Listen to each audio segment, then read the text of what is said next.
Account owners and publishers can use channels to publish content to any user or user group.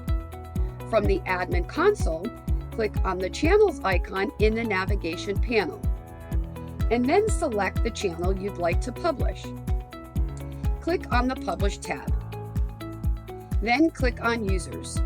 Here, you can select any user or user group to share the channel with in the Employee app. You can either manually enter the names of the users, or click on the Find Users link to search a list of all users and user groups.